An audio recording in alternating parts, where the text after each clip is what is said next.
Kata ya Njombe mjini 2026 inasonga mbele kwa vitendo zaidi. Tabasamu la mama hakika linapasa kutimia.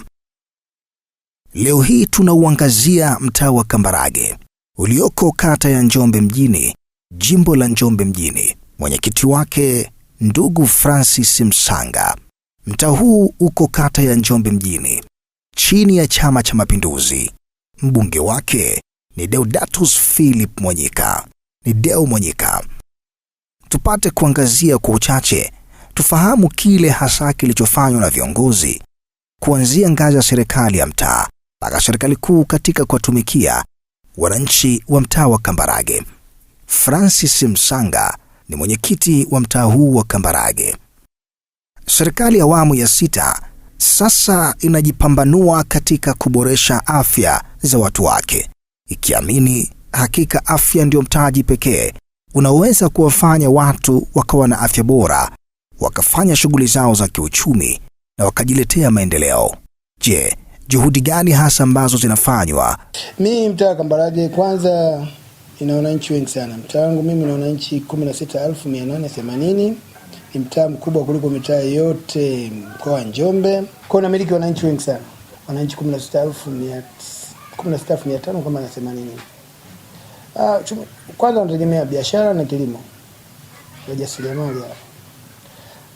Kwanza sio 2025 26 tu, ningeomba mwandishi wa habari nianze 19 naingia 19 25 naingia kwenye madaraka kwanza 24.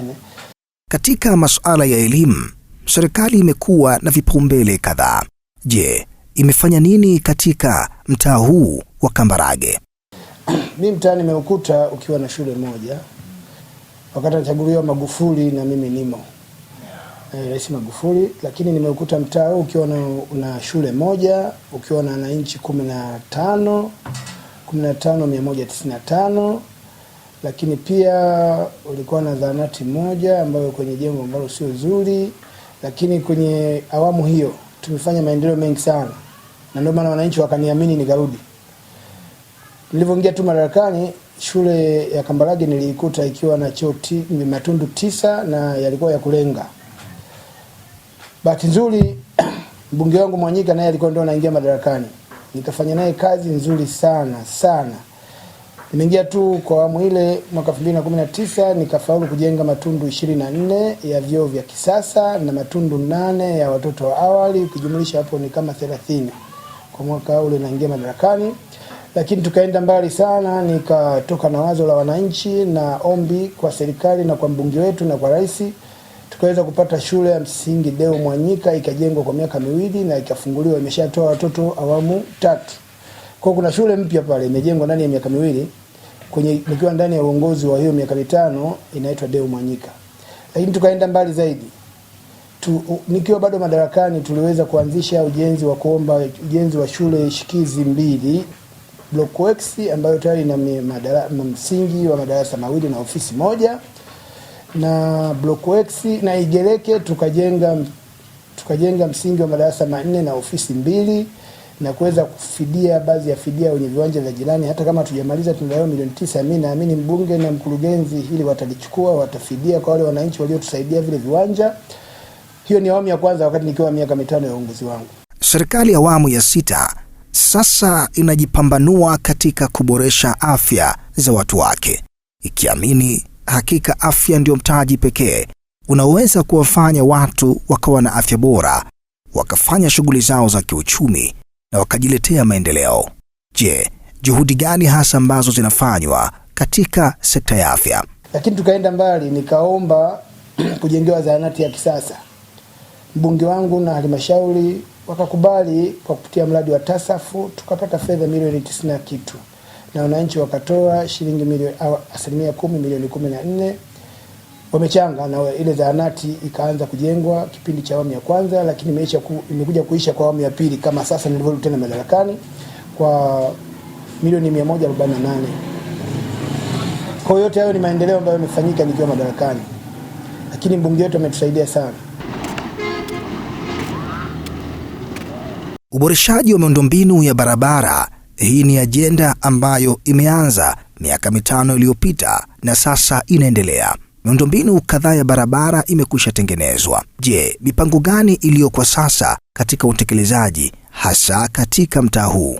Mtaa wetu sisi ulikuwa na barabara ambazo hazijafunguliwa, barabara 213 ambazo hazijawahi funguliwa tangia dunia inaumbwa.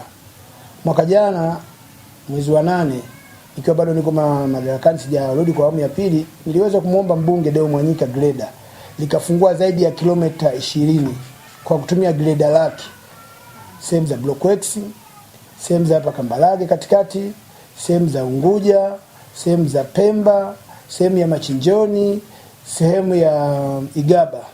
Barabara ambazo tulienda karibu kilomita 20. Kwa zile barabara alifungua mbunge kwa kutumia greda lake, ambazo sasa halmashauri, sasa tulikuwa na kikao juzi wakasema watalibeba kama TARURA hizi barabara kuziboresha. Kwa mfano, Unguja kule barabara imefunguliwa, mbunge amefungua, lakini kwa na changamoto watu kufika. Lakini majuzi tu hapa nimeenda na mbunge ameahidi trip 10 za mawe kwa awamu ya kwanza ili watu wapite. Lakini TARURA wameahidi kuweka karavati la kisasa na barabara itakuwa kubwa, kwa sababu ni sehemu ambapo daraja kubwa la kwenda Rufaa kukatisha hapa itapita kule Unguja. Kwa walienda pale wameahidi. Daraja wameiombea fedha, budget kitoka watajenga, lakini na pale mbele kwenye changamoto, mbunge ambapo anatoa trip 10 za mawe, TARURA watakuja kujenga kiangazi karavati kubwa na barabara wataweka kifusi. Kwa wananchi wamelizika na maendeleo yanayofanya mbunge. Lakini tumeenda mbali sana. Mbunge ametuombea vipande vya lami vya kisasa, World Bank, kama kilomita 8 na point hivi zitajengwa mjini hapa, lakini na sisi tukiwemo. Barabara kutoka Magereza kwenda pita Igereke mpaka Matalawe wameanza tayari kuhamisha nguzo, na wataanza kujenga daraja la pale Ganga. Lakini pia kuna barabara kutoka Idundilanga, Kambarage na Kambarage Masaki. Hizo zote nguzo wameshaanza kuzihamisha na mkandarasi yupo anafanya kazi hiyo, nguzo zimeshahama. Lakini barabara hii itakuwa kisasa sana kwa sababu itakuwa na sehemu ya watu kupita kwa mguu na mataa yatafungwa. Lakini kipekee zaidi, Kambarage inakuwa ni sehemu mojawapo ambayo itawekwa sehemu ya keep left. Kwa watu pale keep left watapiga picha kutoka kwenye matukio ya harusi na nini, watapiga pale. Kwa mbunge amefanya kazi kubwa sana. Lakini ameenda mbali. Kuna mtaa wangu mmoja ulikuwa Igaba huko hauna umeme.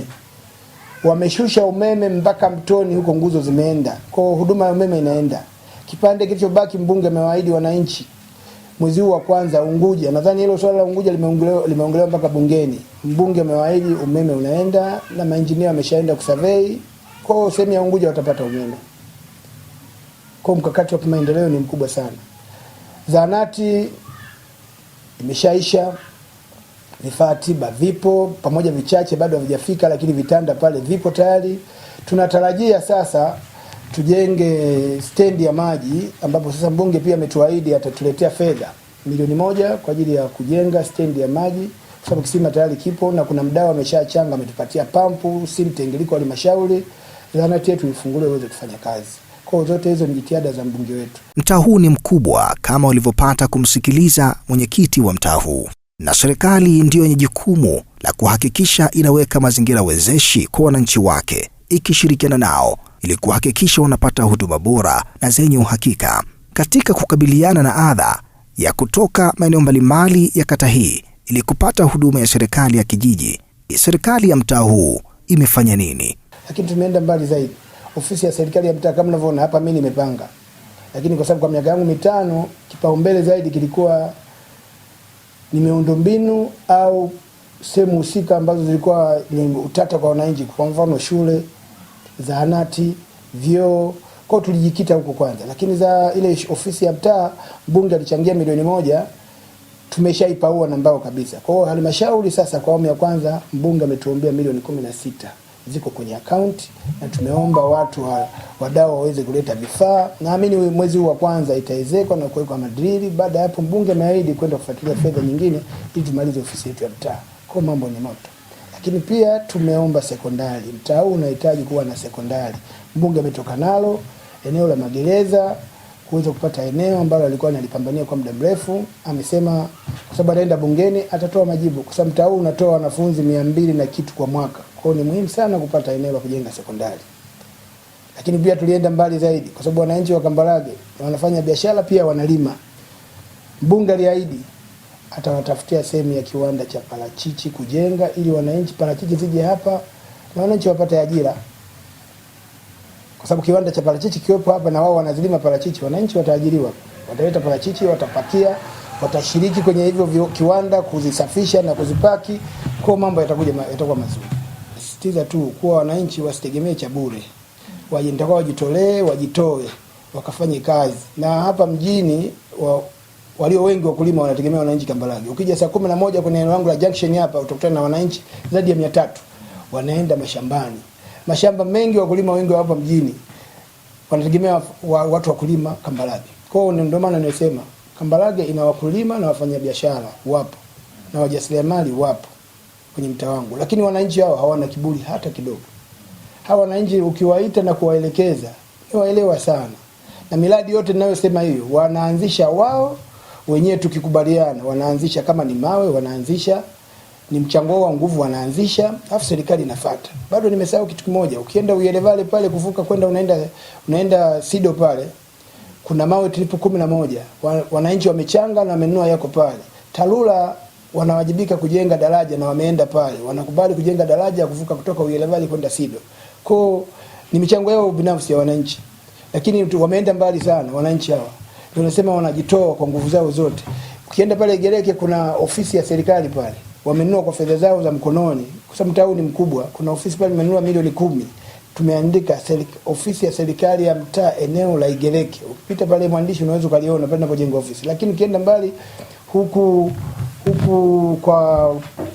kwa Garuhenga, wananchi wamejitolea pamoja na maendeleo yote, lakini wamejenga ofisi, wanajiandaa na kata. Wanajiandaa na kata kwa mtani mkubwa, kwa wanaenda wanazijenga ofisi zao kwa nguvu zao. Ukienda kwa Garuhenga pale utaikuta ofisi iko usawa Linda. Wanasubiri wakiange tena wapige Linda waezeke. Kwa mambo ni bamba. Kwa huku wananchi fursa zipo kwa sababu parachichi zipo. Mawe huko yanapatikanika, kokoto huku zinapatikanika. Kwa wananchi wanajituma.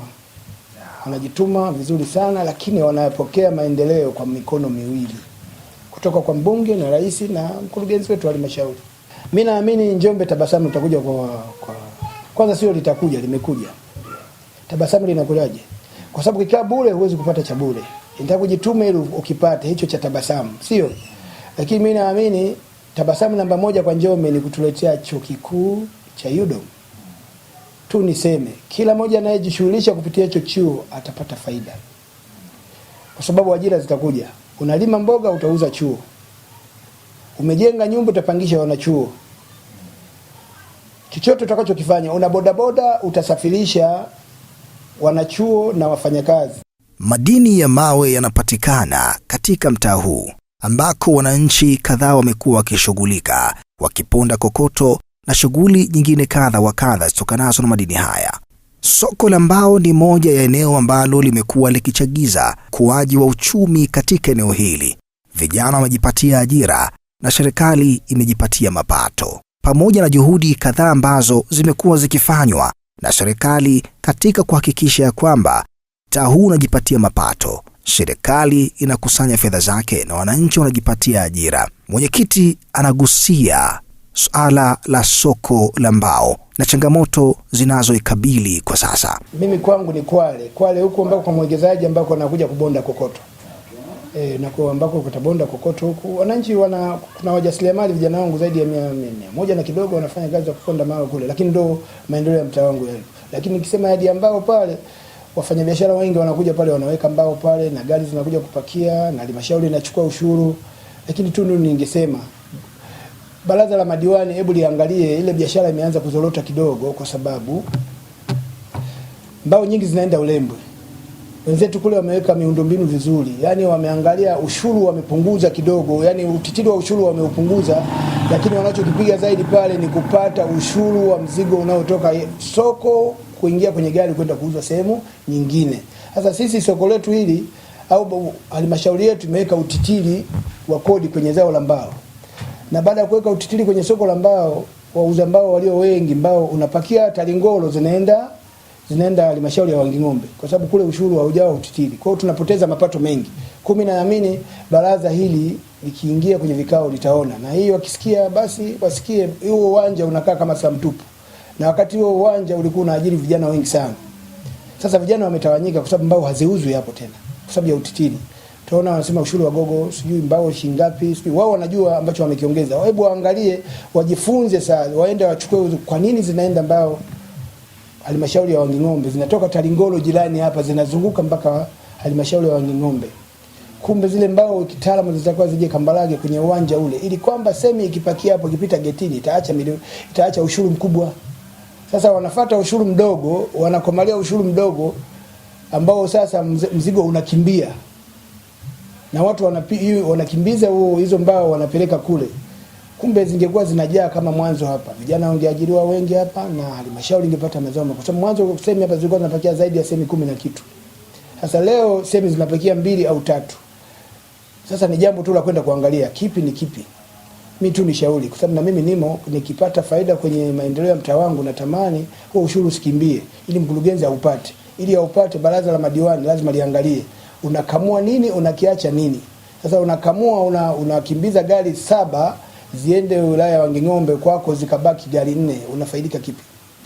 Kwa mimi ushauri wangu hapa kwa baraza la madiwani liangalie upya ushuru wa mbao ili hilo soko la mbao liwe bora kama mwanzo kwa sababu tuna uwanja sasa ambao hauna mbao na walio wengi hapo sasa hawana ajira, lakini kumbe mwanzo maendeleo yalikuwa yanakuja kwa sababu wakilipwa vijana wetu hapo biashara mjini hapa zinazunguka na biashara kina mama ntilia hapa zitazunguka. Sasa tumekimbiza fedha zimeenda vijijini. Kumbe hela zitakuwa ziwe mjini na mzunguko uwepo na halmashauri ipate na watu wapate. Asante sana. Hakika serikali imekuwa na mchango mkubwa zaidi katika kuwatumikia wananchi wake. Lakini je, wito gani alionao mwenyekiti huyu wa serikali ya mtaa kwa serikali? Lakini je, wito wake kwa wananchi ni upi? Kuna barabara ya karibu na airport hapo. Hizi barabara ilikuwa ni muhimu sana ili mji uwe mzuri nako kupite lami. Kwa sababu mji wote ukiwa na barabara bora na biashara zinakuwa bora.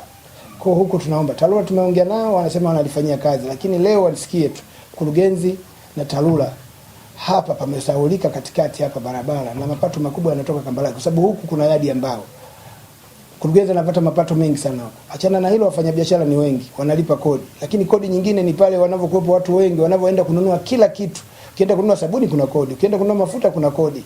Kwa waone umuhimu wa wananchi 16 kutendewa haki. Pamoja haki wanatendewa, lakini je, hamna kipande cha lami kilichowekwa hapa kwenye mji wakajidai kwa center iko wapi? Kwa sababu ukijenga lami hapa na nyumba watu watajenga za kisasa. Usiku ikiwa vumbi wanajua tuko kijijini, kumbe lami ikifika wanajua tuko mjini. Kwa hiyo nyumba za kisasa zinaendana na mambo ya kisasa. Mimi niombe tu kwa miaka yangu yote 4 Kambarage itaboreshwa, itakuwa vizuri, na nimeshaongea na wananchi wangu kuwa mabanda ya matapa au wanaofanyia biashara mabanzi miaka 2 ya mbele havitakuwepo hivyo vitu tena. Hapa nitakuwa ni maduka makubwa na shughuli nyingine ziendelee. Kwa hiyo na mkurugenzi ni mombe na Mama Samia na mbunge wangu wayaone hili jambo la kuweka lami Kambarage hapa iwe senda ya mji ni jambo la msingi sana. Asante sana. Huu ndio mtaa wa Kambarage ulioko kata ya Njombe mjini, jimbo la Njombe mjini, mkoani Njombe. Viongozi wa chama na serikali pamoja na wananchi wamekuwa wakishirikiana hakika kuhakikisha wananchi wanapata maendeleo. Kata ya Njombe mjini inasonga mbele kwa vitendo zaidi.